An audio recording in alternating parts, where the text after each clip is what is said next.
Hello everyone, welcome back to my channel. ఈరోజు మన ఛానల్లో అప్పటికప్పుడు నిమిషాల్లో ఏదైనా స్వీట్ ప్రిపేర్ చేయాలి అనుకుంటే ఈ స్వీట్ని ఒక్కసారి ప్రిపేర్ చేసి చూడండి, చాలా ఇష్టంగా తింటారు. ఇంటికి ఎవరైనా అనుకోకుండా చుట్టాలు వచ్చినప్పుడు ఇలా చేసి పెట్టండి. ఇన్స్టెంట్గా అన్నీ ఇంట్లో ఉన్న వాటితో అప్పటికప్పుడు ప్రిపేర్ చేసుకోవచ్చు. మరి ఇన్స్టెంట్ స్వీట్ రెసిపీని ఎలా ప్రిపేర్ చేసుకోవాలో వీడియోలోకి వెళ్ళి చూసేద్దామండి. దానికోసం నేను ఇక్కడ ముందుగా స్టవ్ వెలిగించి ఒక పాన్ పెట్టుకుంటున్నాను. పాన్ పెట్టుకొని దీంట్లోకి ఒక కప్పు మెజర్మెంట్తో 2 కప్పుల వరకు నీళ్ళని అయితే తీసుకున్నానండి. నార్మల్ వాటర్ వేసుకున్నాను. దీంట్లోకి ఏదైనా టేస్ట్ బ్యాలెన్సింగ్ కోసం స్వీట్ చేసుకున్నప్పుడు చిటికెడు సాల్ట్ అయితే వేసుకోవాలండి. టేస్ట్ అనేది బ్యాలెన్సింగ్గా ఉంటుంది.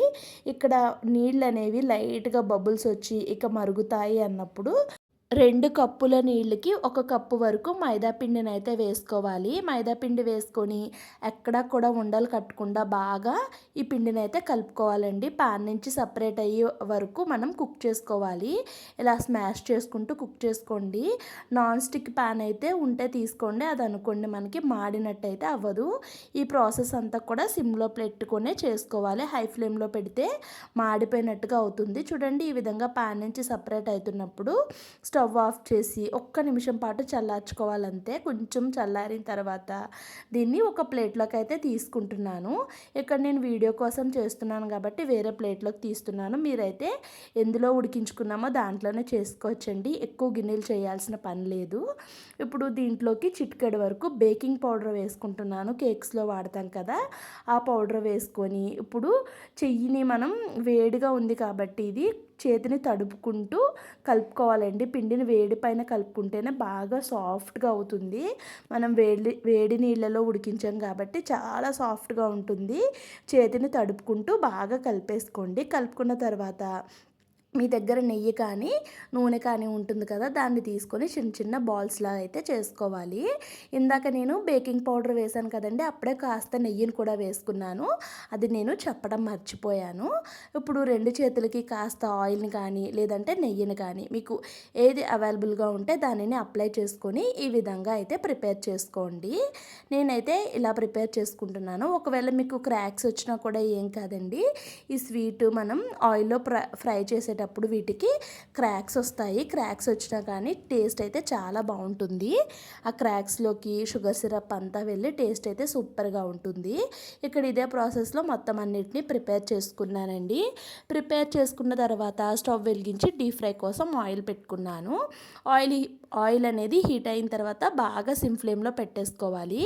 పూర్తిగా సిమ్ ఫ్లేమ్లో పెట్టేసుకున్న తర్వాత మనం ముందుగా రెడీ చేసి పెట్టుకున్న వాటిని ఒక్కొక్కటిగా వేసుకోవాలి. మరీ ఎక్కువ వేసుకోకూడదండి, ఇలా గ్యాప్ ఇచ్చుకొని వేసుకోవాలి. ఇలాగా ఒక 2 నిమిషాల పాటు సిమ్ ఫ్లేమ్లో ఉడికిన తర్వాత లైట్గా ఒక సైడ్ అయితే లైట్ గోల్డ్ కలర్ వచ్చింది కదా, ఇప్పుడు ఇంకొక సైడ్కి అయితే టర్న్ చేసుకోవాలి.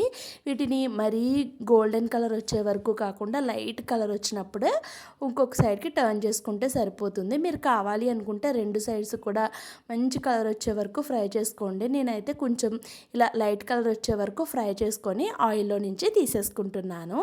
ఇక్కడ ఇదే ప్రాసెస్లో మిగతా వాటిని కూడా ఫ్రై చేసుకున్నానండి. ఇప్పుడు ఆయిల్ పక్కన పెట్టేసుకొని మనం ఏ కప్పుతో అయితే మైదా తీసుకున్నామో సేమ్ అదే కప్తో 1 కప్పు వరకు పంచదార, 1/2 కప్పు వరకు నీళ్లు తీసుకోవాలి. ఒకవేళ మేము పంచదార తక్కువ తింటాము అనుకుంటే 1/2 కప్పు వరకు పంచదార, ఫుల్ కప్పు వరకు నీళ్లు తీసుకోండి. ఇక్కడ పంచదార మొత్తం కరిగిన తర్వాత మంచి ఫ్లేవర్ కోసం ఒక 4 యాలకుల్ని వేసుకున్నాను.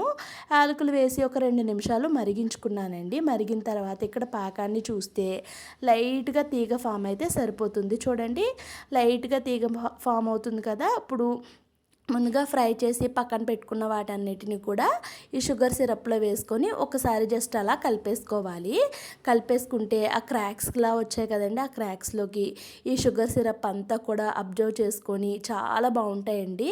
1 నిమిషం పాటు ఉంచి స్టవ్ ఆఫ్ చేసి ఒక 2 నిమిషాల తర్వాత చూస్తే చూడండి పాకం మొత్తాన్ని అబ్జర్వ్ చేసేసుకున్నాయి.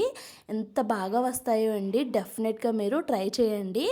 మైదాతో అయితే అంత హెల్దీ కాదండి, కాబట్టి ఇది అస్తమాను కాకుండా ఎప్పుడైనా ఒకసారి ఇలా ఈ రెసిపీని అయితే ట్రై చేయండి. మీ ఇంట్లో వాళ్ళకి, చుట్టాలకి అందరికీ ఖచ్చితంగా నచ్చుతుంది. వీడియో నచ్చితే లైక్ చేసి ఛానల్ని కొత్తగా చూస్తున్న వాళ్ళు ప్లీజ్ సబ్స్క్రైబ్ చేసుకోండి.